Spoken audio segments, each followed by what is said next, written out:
Allez, fais pas la tête, reviens. Non! Non, mais c'était un coup de malchance, elle était jolie cette armée. Non! Franchement, tout ça parce qu'on s'est un peu endetté. Un peu endetté? Un peu endetté? J'aime pas quand t'es comme ça.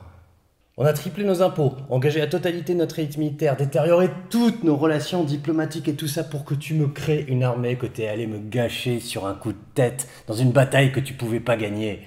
Oui, non, mais forcément, présenté comme ça. Ah non mais t'inquiète pas, hein. Nos voisins ils vont venir réclamer leur dû. Et s'ils le font pas, ce sera pour venir se servir, parce qu'on n'a plus rien. N'empêche, moi je dis, fallait tenter.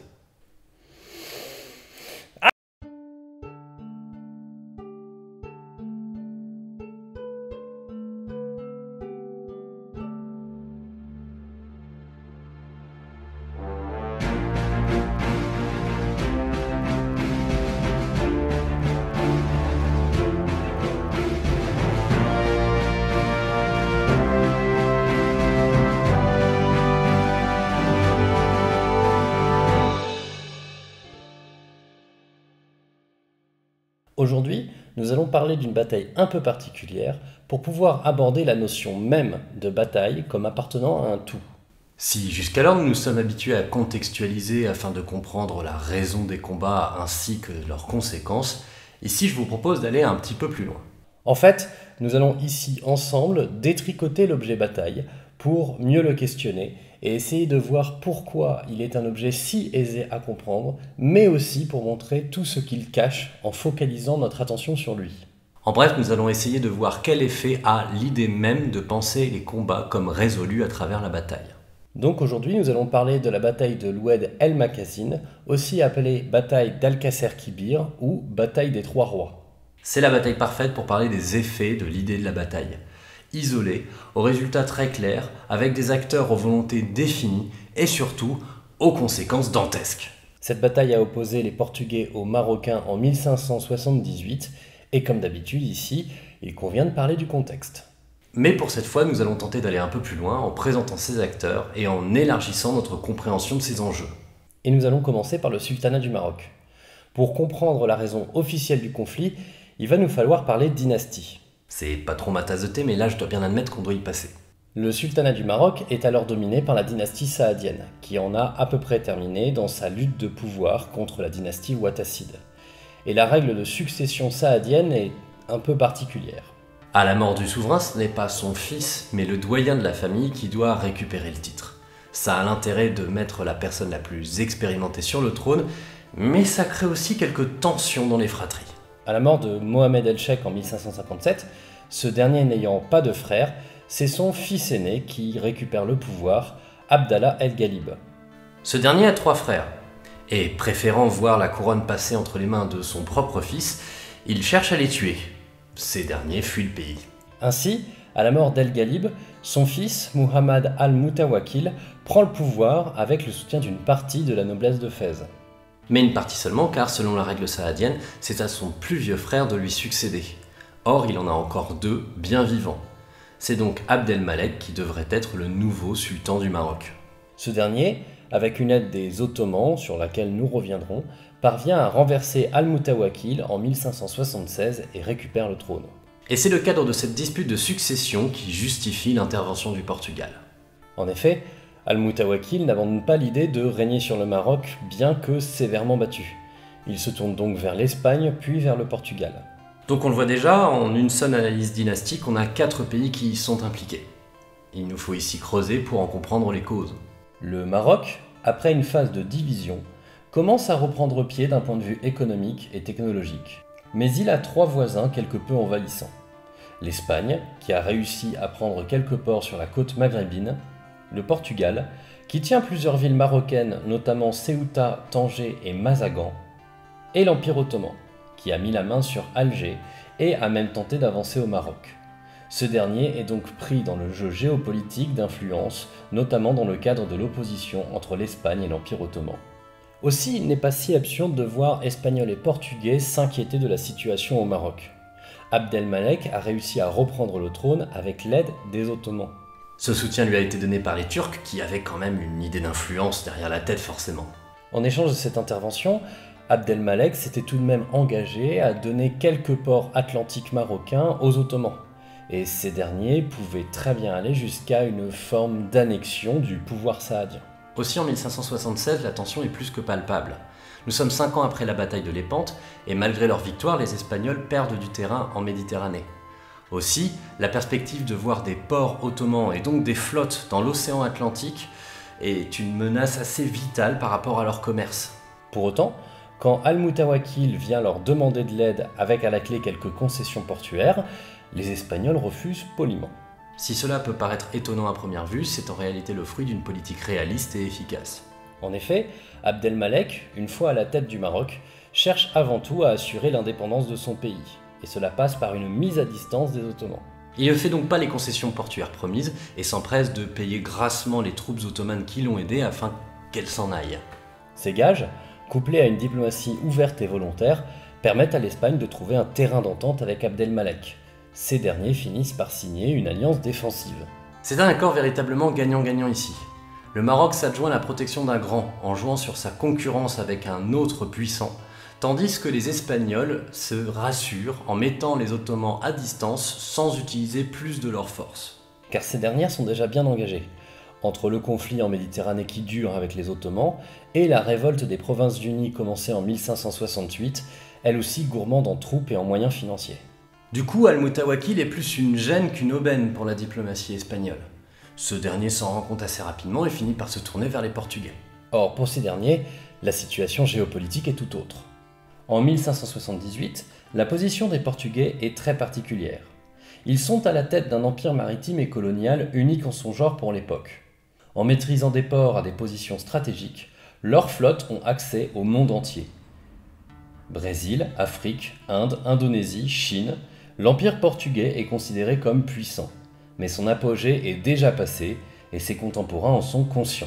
En fait, avec les moyens technologiques de l'époque, cet empire maritime demandait bien trop de moyens aux Portugais, tant financiers que démographiques, ce qui avait fini par peser sur son propre développement. Tant et si bien qu'entre 1550 et 1570, les Portugais se retirent de plusieurs places fortes, notamment au Maroc. En effet, le Maroc portugais a connu un très fort développement durant le XVe siècle, profitant de la faiblesse d'alors du Maroc. Mais ce dernier, en se restructurant et en résolvant ses luttes internes, est parvenu à reprendre du terrain au point où le Portugal a abandonné de lui-même certaines places fortes, jugées désormais indéfendables. Cette conscience d'un déclin est un élément important à prendre en compte. Tout comme l'Espagne, le Portugal a peur d'une présence ottomane en Atlantique, mais il fait également face à une crise existentielle. Faut-il renoncer à l'outre-mer et se concentrer sur le développement marocain, ou au contraire abandonner le Maroc et se tourner définitivement vers l'océan? Dernier élément du tableau, le roi portugais de l'époque, Sébastien Ier du Portugal. Il est indéniable que ce dernier est un rouage important de l'histoire de la bataille. Mais je vous cache pas que je suis un peu gêné, la majorité des sources et des travaux sur cette bataille se concentrent énormément sur une approche psychologisante de ce roi. Et il nous faut démêler ça ensemble. Déjà, on peut remarquer qu'il a été au cœur des intrigues de cour. Son père est mort à sa naissance et sa mère s'est empressée de rentrer en Espagne après l'accouchement. Aussi, ce dernier a été élevé par des nobles et des moines jésuites, alors très influents au Portugal. On le décrit souvent comme une tête brûlée, et il faut bien admettre qu'il a été bercé dans une vision chevaleresque de la guerre avec de fortes dimensions religieuses. Mais durant son court règne, il montre des capacités de gestion et de mise en accord des intérêts. Ce n'est pas tellement un va-t-en-guerre, mais plutôt quelqu'un qui a été éduqué par les réactionnaires de l'époque.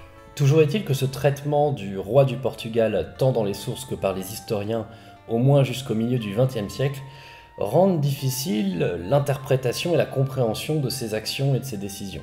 D'un côté, son empressement à répondre à Al-Mutawakil, son entêtement, ses futures décisions de campagne, tendent à en faire un roi qui est à la limite de la folie, un peu à la Don Quichotte. De l'autre, son inscription dans une lignée politique existante dans son pays, la recherche du développement du Maroc proche plutôt que de l'Empire maritime, ainsi que sa capacité à rallier les ressources du royaume pour son entreprise, en font un roi cohérent, bien que peu clairvoyant. Je sais pas. En bref, gardons-nous de juger ce personnage et voyons-le comme l'expression d'une vision politique portugaise qui ne fait pas l'unanimité certes, mais qui existe. Bref, une fois qu'on a dit tout ça, on a les éléments qui expliquent une intervention portugaise dans la dispute dynastique saadienne au Maroc. Sébastien décide de soutenir Al-Mutawakil et ne veut pas le faire à moitié. Il monte une expédition unique en son genre, mais celle-ci étant coûteuse, il va devoir trouver les ressources. Et là-dessus, on peut dire qu'il a fait feu de tout bois. Déjà, nous pouvons parler des moyens économiques mis en place pour financer leur expédition. Le Portugal de l'époque n'a pas vraiment les caisses pleines, du fait du coût abyssal de l'entretien de la simple structure mondiale coloniale. Aussi, il va falloir trouver de l'argent à travers des moyens exceptionnels. Le prêt, recherché à l'échelle européenne, en est un bon, mais l'expédition ne fait pas des émules auprès des prêteurs qui considèrent que celle-ci ne fera pas de bonnes retombées d'argent. Aussi, il ne reste plus qu'à lever des taxes exceptionnelles. C'est assez commun, mais là on pousse le vice plutôt loin. Les impôts sont augmentés pour toute la population, on demande même un tiers de leurs revenus aux ecclésiastiques. C'est pas fréquent. D'ailleurs, c'est même pas accepté. Mais bon, comme c'est une presque croisade contre des musulmans, le pape met un coup de pression et finalement l'église finit par accepter de donner 150 000 ducats. Eh bien tenez d'ailleurs, parlons un petit peu d'argent pour les armées de l'époque. M'en veuillez pas, je vais donner que des ordres de grandeur. En 1571, c'est-à-dire 3 ans après notre bataille, une estimation madrilène essaie d'évaluer le coût de l'armée et de la marine à l'époque. On en arrive à ceci. Pour une flotte de 200 galères et de 100 flûtes, équipage et soldats associés inclus, c'est 4 millions de ducats par an. Pour un tertio espagnol de 5000 hommes, pour une campagne classique, donc 9 mois maximum, soldes, approvisionnement et transport inclus, c'est 1 200 000 ducats. Autrement dit, l'Église propose d'entretenir un tertio pour un peu plus d'1 mois. C'est pas beaucoup. Bref, le Portugal a besoin de plus. Beaucoup plus. Aussi, toutes les structures de la société sont mises à contribution, comme les municipalités ou alors les marchands d'épices. On en vient même à remettre en circulation de vieilles monnaies pour en trafiquer le cours. Bon, tout ça c'est bien joli, mais ça sert surtout à lever une armée, qu'il s'agit d'analyser maintenant.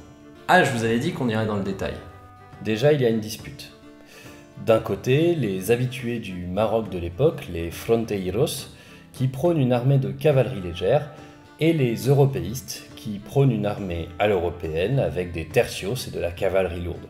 Et bien entendu, c'est le second camp qui emporte la décision. Cela peut sembler idiot, ça l'est un peu, mais il faut bien se dire que le Portugal était loin d'avoir les ressources nécessaires en chevaux pour produire une armée de cavalerie légère. Alors que pour l'infanterie européenne de l'époque, il y avait pléthore de mercenaires prêts à louer leur service. Ce qui n'est pas négligeable puisque la démographie portugaise est tout sauf au beau fixe. Et les mercenaires sont un assez bon moyen d'avoir accès à un professionnalisme militaire qu'ont les troupes expérimentées. Bon déjà, pour former 4 terços, des tertios à la portugaise, il faut recruter dans le pays. On a besoin de 12 000 hommes. Oui, ça fait 3 000 hommes par terceau, tout à fait. Mais, afin d'impliquer tout le monde, chaque Portugais recrutable a la possibilité de payer afin de s'assurer de ne pas être recruté. Un bon moyen de financer indirectement l'expédition, mais qui ici va avoir un effet pervers. Tellement de personnes désirent éviter l'expédition que le Portugal n'arrive à lever que 9000 hommes, donc seulement de quoi faire 3 terços, et en plus ces derniers ne sont pas très motivés. Ce sont finalement les plus pauvres qui sont recrutés puisqu'ils ne peuvent pas payer, et en général ce sont ceux qui ont une famille à charge, puisque les autres arrivent toujours à trouver un moyen de négocier le prix. Mais attention, la noblesse n'est pas en reste. Le roi Sébastien prévient très sèchement que tout seigneur refusant de l'accompagner perdrait ses rentres, ses privilèges et ses franchises. Autrement dit, tous les nobles sont venus, hein.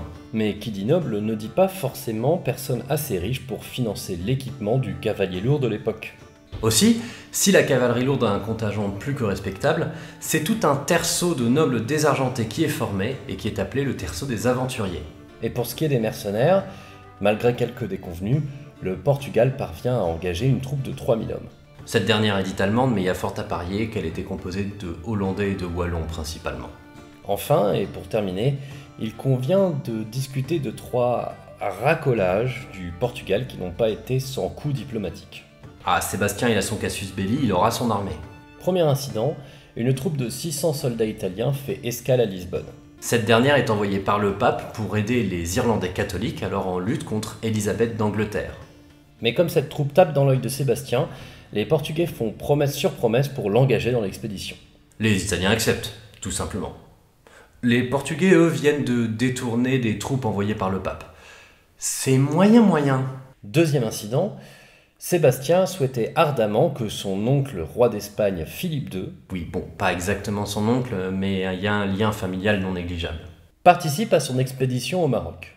Or, on l'a vu, ce dernier s'entend assez bien avec le sultan marocain. Aussi, il évite plutôt de s'engager. Il essaie même plusieurs fois de le détourner de ce projet risqué. Toujours est-il que le Portugal a besoin de troupes. Aussi, Sébastien demande à son oncle s'il ne pourrait pas recruter un peu en Castille. Ce à quoi ce dernier lui répond Bof. Mais les Portugais le feront quand même, juste discrètement, pour lever environ 2000 hommes. Vraiment en mode proxénète, hein. Pas de bannière, passage des recrutés par les frontières complètement illégales. Le pire, c'est que les Espagnols, en fait, ils le seront. Ont-ils laissé faire? Impossible à savoir. Toujours est-il que ça agace Philippe II. Mais ça, c'est pas aussi grave que le troisième incident. Ah oui, le troisième incident. Vous vous rappelez les Provinces-Unies? Eh bien, le Portugal y avait fait de grosses commandes d'armes, de poudre ou de munitions. Et ces dernières se retrouvent bloquées à Anvers, ville particulièrement révoltée contre le pouvoir espagnol. Aussi, les Portugais négocient-ils avec les rebelles.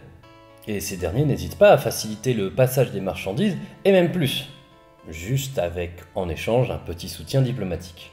Soutien diplomatique qui n'est pas loin de reconnaître une forme d'autonomie aux Provinces-Unies, donc contre Philippe II. Je vous cache pas que ça a un petit peu tendu les relations familiales. Mais qu'importe. Après avoir utilisé tous ses moyens financiers, démographiques et diplomatiques, le Portugal a son armée, sa flotte d'acheminement et tous les approvisionnements nécessaires pour celle-ci pour une campagne d'environ 3 mois. Au total, on compte 17 000 soldats, avec 3 terços de 3 000 Portugais chacun, le terceau d'aventuriers de 1500 hommes, un tercio réduit de 2000 Castillans, 3000 mercenaires allemands, 500 italiens et 1000 cavaliers lourds de la noblesse portugaise. Ajoutons-y 36 canons et un accompagnement de l'armée par environ 8000 personnes. Voilà, on a fini avec les Portugais. Vous inquiétez pas, ce sera plus simple avec les Marocains. Non, vous savez que ce sera pas plus simple. En fait, le Maroc, après avoir pris un certain retard durant le XVe siècle, a réformé petit à petit son armée à partir de 1511. Entre la création d'un noyau de troupes professionnelles, l'appropriation des armes à feu et une unification territoriale et politique. Ça explique en partie les premières reconquêtes contre le Maroc portugais. Et Abdelmalek, qui a passé du temps avec les Ottomans avant de prendre le pouvoir, vient terminer cette vague de réformes en apportant une approche à la turque tout en s'adaptant aux spécificités marocaines. Car il lui faut encore jouer avec des tribus puissantes et attachées à une forme d'indépendance. Il y a donc un équilibre à trouver entre ces contingents de troupes modernisées et professionnelles et leur intégration dans une masse de cavalerie légère fournie par ces tribus. On voit ainsi apparaître une hiérarchie reprenant l'organisation et la terminologie turque, une logistique qui se rationalise à l'ottomane, ainsi qu'un service de santé. En revanche, le combat et l'emploi des armes devient un mix entre l'approche ottomane, l'approche marocaine et l'approche castillane. Ah oui, parce que je vous ai pas dit, mais on retrouve pas mal d'Aragonais et de Castillans dans l'armée marocaine. Oui, c'est pas nécessairement évident comme ça, mais il y a une explication. En effet, si la Reconquista espagnole se termine officiellement par la prise de Grenade en 1492, dans un premier temps, les populations musulmanes qui acceptent de se convertir sont intégrées. Sauf que petit à petit, les libertés sont réduites pour ces populations, notamment pour les Morisques, musulmans convertis de l'ancien royaume de Grenade. De 1568 à 1571, c'est la révolte des Alpujarras qui sera écrasée et qui verra l'expulsion de dizaines de milliers d'entre eux. Si la couronne d'Espagne les répartit dans tout le royaume, une bonne partie s'enfuit, notamment à Alger ou au Maroc, où ils apportent leurs compétences techniques, artisanales et militaires. Bref, l'armée marocaine fait la synthèse de plusieurs cultures militaires tout en intégrant les dernières innovations. L'artillerie a également droit au chapitre avec plusieurs fonderies et poudreries fondées à travers le pays. Résultat, une armée à la mobilité maximale qui se construit autour d'un noyau de soldats professionnels, une infanterie armée de piques ou d'arquebuses qui font penser aux janissaires. Avec une logistique pensée en amont. Le tout renforcé par une énorme masse de cavalerie légère, aux arts divers comme le harcèlement, et même soutenu par une partie d'arquebusiers montés. Sa force étant la cavalerie, l'armée voyage léger et de nombreux fantassins ont un cheval pour se déplacer. À tel point qu'elle intègre même des fondeurs capables de produire les canons les plus lourds sur place afin de ne pas s'embarrasser d'un bagage trop lourd pour le convoi. Notez tout de même la dimension très internationale des deux armées. Autre point, cette armée est économiquement intégrée au tissu marocain. Un impôt stable et clairement défini permet de payer les troupes professionnelles permanentes. Les tribus se chargent de gérer leur propre cavalerie, tandis qu'un impôt en nature est pensé pour aider la logistique. Ce dernier créant des réserves locales faciles à récupérer pour les armées en campagne de passage. Bref, Abdelmalek étant au courant des préparatifs portugais en faveur d'Al-Moutawakil, il prépare son armée dans le sud du Maroc. Et comme on le verra pendant la campagne, sa traversée du pays lui permettra de rallier les troupes des différentes tribus. Au total, on a entre 50 et 60 000 hommes. Je vous présente la version à 50 000 qui me paraît plus convaincante. L'armée régulière fournit 12 000 fantassins, 3 000 arquebusiers montés et 9 000 cavaliers. Dont une partie est un peu plus lourdement armée, ayant pour rôle la protection du sultan. Et les tribus fournissent 24 000 cavaliers, pour l'essentiel tournés vers le harcèlement ou l'encerclement. On rajoutera 4000 hommes dits irréguliers, dont la loyauté est plutôt questionnable. Les sources en parlent, on laisse une trace, mais il n'y a pas plus de détails que ça. Voilà, donc avec tout ça, on va pouvoir parler de la campagne et de la bataille. Cette vidéo étant longue et se concentrant plus sur le contexte, vous m'excuserez si je vous parle de la campagne assez rapidement. Après un embarquement très lent, la flotte portugaise quitte Lisbonne le 25 juin 1578. Elle fait escale à Lagos, puis à Cadiz, pour enfin rejoindre Tanger le 8 juillet. Non, seulement une partie. Les escales à Lagos et à Cadiz étaient surtout là pour emporter les approvisionnements permettant la campagne. Mais le roi du Portugal s'impatientant, il part en avant. Le reste de la flotte suivra. Cette séparation va considérablement ralentir le mouvement d'ensemble. Le 9 juillet, il est rejoint à Tanger par Al-Moutawakil. Le temps d'embarquer dans l'expédition la garnison de Tanger, de discuter stratégie, et les voilà repartis pour débarquer à Arzila le 12 juillet. Mais il faudra attendre le 14 pour que le reste de l'armée débarque enfin. En attendant, Abdelmalek, bien renseigné depuis le départ des Portugais de Lisbonne, rassemble ses troupes entre Chichaoua et Marrakech et s'élance vers le nord. Les Portugais, en revanche, se mettent dans une position d'attente assez difficile à comprendre. Leur plan initial était de prendre Larache, plus au sud sur la côte. Mais l'armée marocaine approchant, Sébastien décide de chercher le contact. Ici, difficile de savoir vraiment si cela découle d'une vision trop chevaleresque de la guerre, d'une volonté d'en finir rapidement ou tout simplement d'amateurisme. Déjà, faire campagne en été au Maroc, c'était pas une super idée. Toujours est-il que le 29 juillet, plutôt que de viser Larache en suivant la côte, les Portugais quittent Arzila en allant vers l'intérieur des terres. Commence alors une marche calvaire, entre chaleur étouffante, absence totale de soutien de la population et difficultés logistiques. L'armée portugaise est d'une lenteur affligeante quand celle marocaine parvient à effectuer entre 550 et 600 km, tout en rassemblant sur son passage de nombreux soutiens. Le 2 août, les deux armées sont proches mais séparées par l'Oued El Makazan. Ici, on peut noter une petite panique stratégique du côté marocain. En se concentrant sur la protection de la ville de Ksar-e-Kébir, l'armée marocaine s'est placée du mauvais côté de l'Oued par rapport aux Portugais. En effet, ces derniers peuvent désormais se tourner vers Larache en étant certains que les Marocains auront un obstacle difficilement franchissable s'ils veulent intervenir. Mais les Portugais n'en profitent pas. Ils cherchent même un gué sur l'Oued qui n'est franchissable que sur un point et le traversent, cherchant visiblement la confrontation. Le lundi 4 août, les deux armées se font face. Alors ici, il faut bien noter que si la position des Portugais est catastrophique, loin de ses soutiens, avec un approvisionnement si faible qu'ils en sont réduits à manger les animaux qui tiraient les canons et les charges, avec un moral très bas et une chaleur qui n'est pas exactement adaptée aux armures qu'ils portent, ça commence à faire beaucoup. Eh bien les Marocains sont tout de même assez fébriles. Leur armée est jeune, peu expérimentée, et la structure tribale de certaines troupes peut faire apparaître des dissensions si jamais la bataille venait à tourner mal. D'autant plus qu'Abdelmalek est très malade, sûrement suite à un empoisonnement, et menace de mourir dans les heures qui viennent. En tout cas, les deux formations s'apprêtent à la bataille, et les Portugais n'ont pas l'air de vouloir abandonner l'offensive. En sous-nombre et moins mobiles, ces derniers se forment en carré. À l'avant-garde, les meilleures infanteries avec les aventuriers, les Allemands et les Castillans, flanqués d'arquebusiers de Tanger et d'Italie. Sur les côtés et les arrières, les terços portugais également appuyés par des arquebusiers. Au centre, la masse des civils et les chariots de convoi.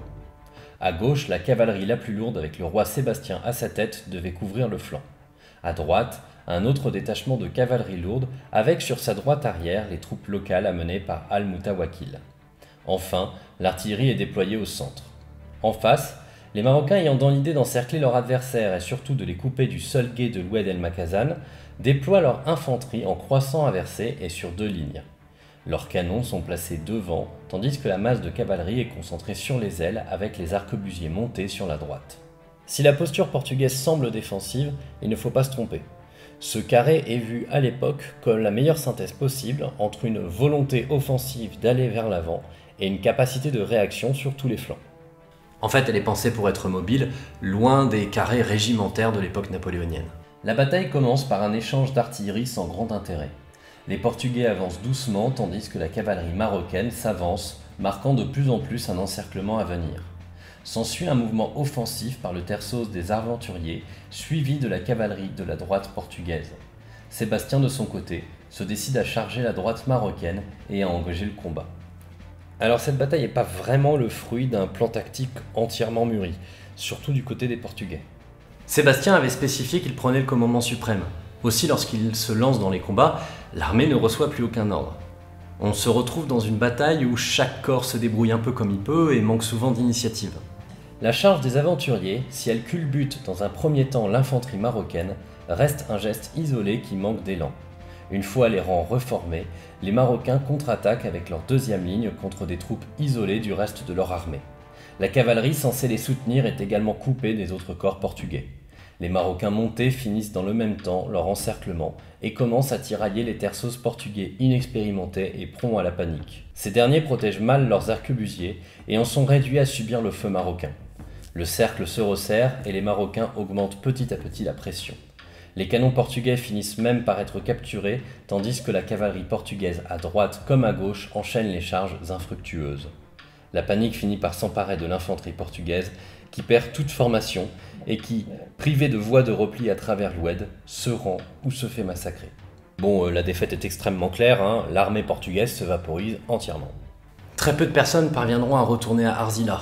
On estime que les Portugais ont perdu entre 8000 et 10 000 personnes, plus 17 000 prisonniers, civils inclus. Sachant que ce sont les meilleures troupes qui ont refusé de se rendre, ce sont elles qui font les pertes. Les 3/4 des nobles présents à la bataille meurent, ce qui est un désastre pour le tissu social portugais.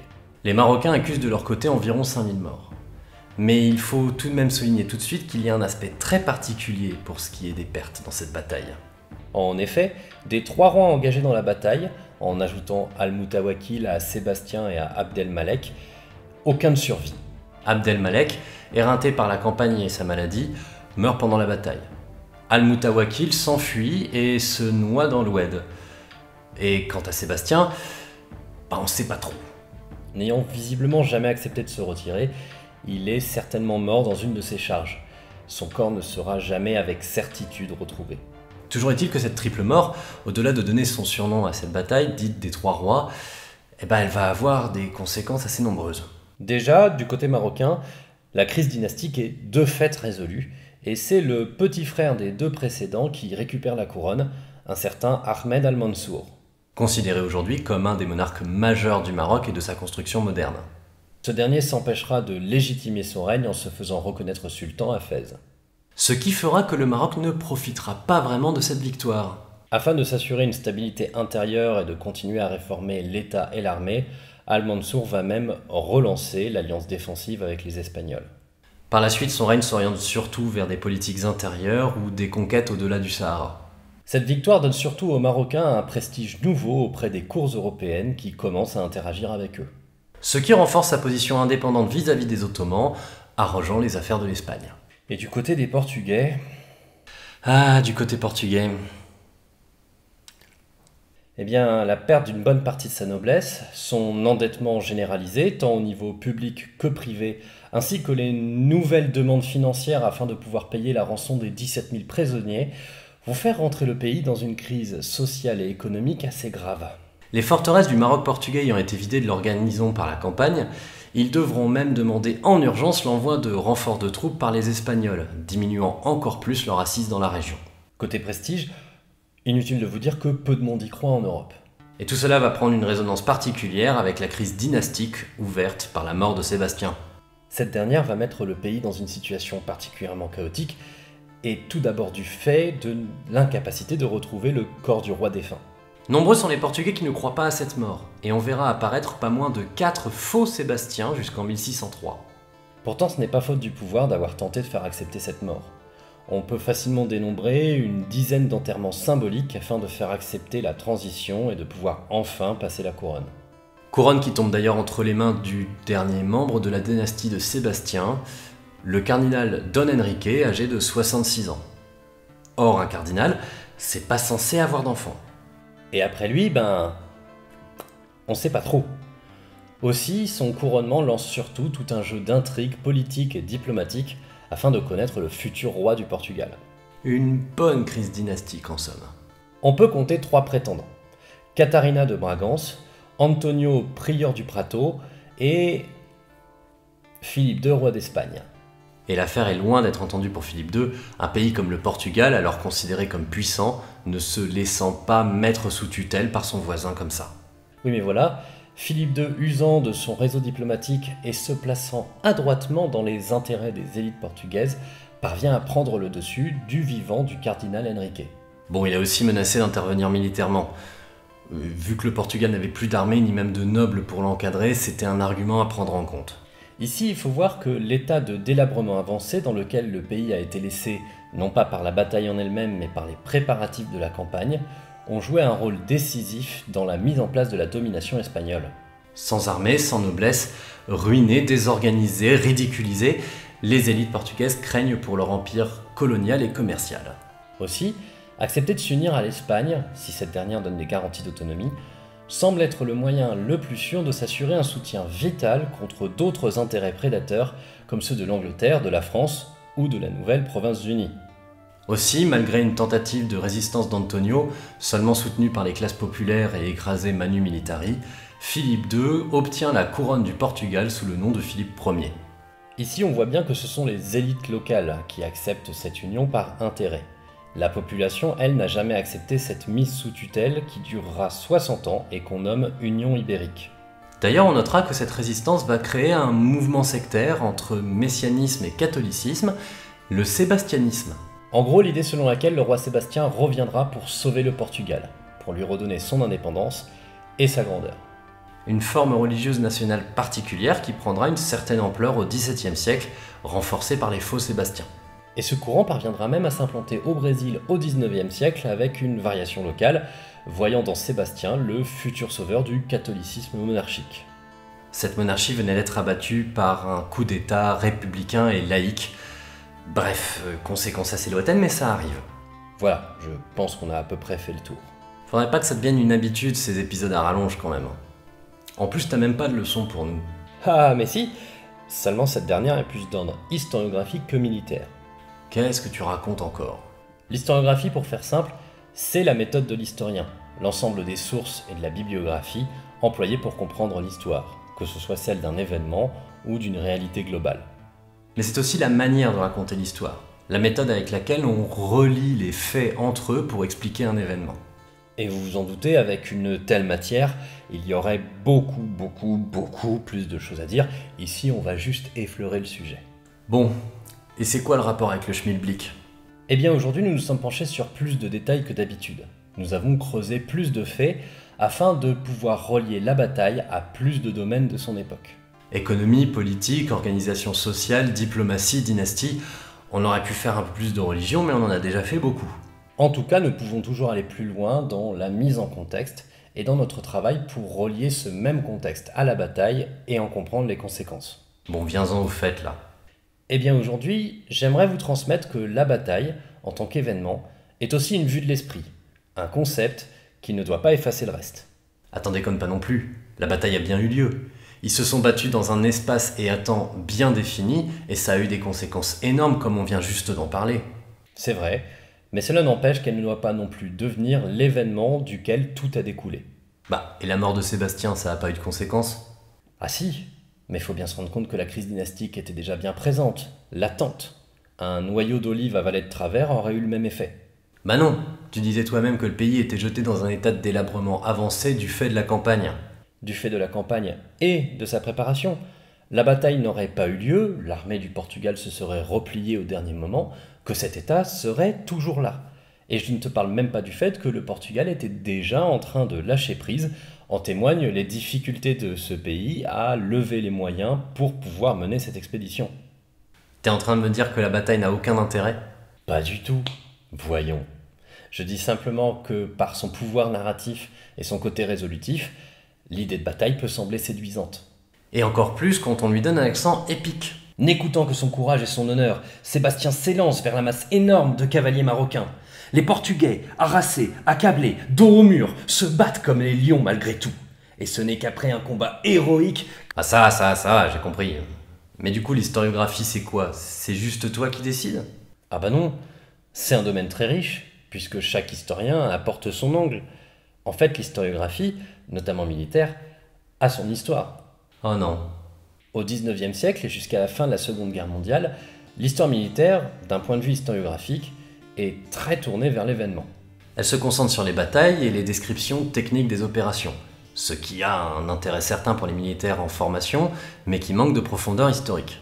En France, on peut proposer que cela est renversé par l'école des annales, qui critique cette approche. On parle même d'histoire-bataille, dénomination assez péjorative. Apparaissent alors deux voies d'étude de l'histoire militaire, pour simplifier. La première, issue de l'école des annales, se désintéresse pas mal des combats pour se concentrer sur une approche plus sociale, qui étudie les effets du fait et de l'organisation militaire sur les sociétés. C'est un peu ce que nous avons fait dans la vidéo sur les canons et l'État. Vidéo qui commence un peu à dater d'ailleurs. On notera que cette voie revient peu à peu vers les événements et les combats pour les inscrire dans un ensemble plus large, une forme de synthèse. La seconde voie, c'est celle anglo-saxonne des War Studies, qui continue à se pencher sur les opérations pour en tirer des leçons militaires. Mais elle est enrichie par l'apport d'autres disciplines comme l'anthropologie ou les sciences politiques, ce qui nous permet de comprendre les événements militaires à deux échelles. Celle individuelle, à travers l'expérience du combattant, et celle stratégique et sociétale, qui permet de faire comprendre ce qui fait le rejet ou le soutien d'une guerre. Les militaires ayant toujours un certain intérêt pour cette matière, puisqu'ils y voient une très bonne méthode pour se former aux guerres à venir et mieux se préparer, on peut voir ici leurs pattes, les War Studies se développant pour mieux comprendre les combats à une époque où les guerres asymétriques deviennent la norme. Mais une fois qu'on a dit tout ça, il nous faut discuter de l'intérêt de ces récits pour nous. En fait, l'historiographie étant aussi une manière de raconter l'histoire et d'agencer les événements, on intègre cette dernière de manière assez naturelle. Ce qui accouche de différents récits des mêmes événements, qui ont plus ou moins d'influence auprès du public, car étant plus ou moins séduisants. Sur cette chaîne, par exemple, vous avez plutôt bien intégré cette manière d'avancer par étapes. Contexte, campagne, bataille, conséquences, leçons historiques militaires. On essaie donc d'avancer ensemble dans une compréhension de plus en plus poussée et technique de l'histoire militaire, tout en profitant pour découvrir des contextes variés, tant temporellement que géographiquement. C'est une approche que nous pouvons discuter, qui évolue et que j'essaie tant bien que mal de diversifier, afin de pouvoir donner des leçons autant techniques que tactiques, stratégiques ou structurelles.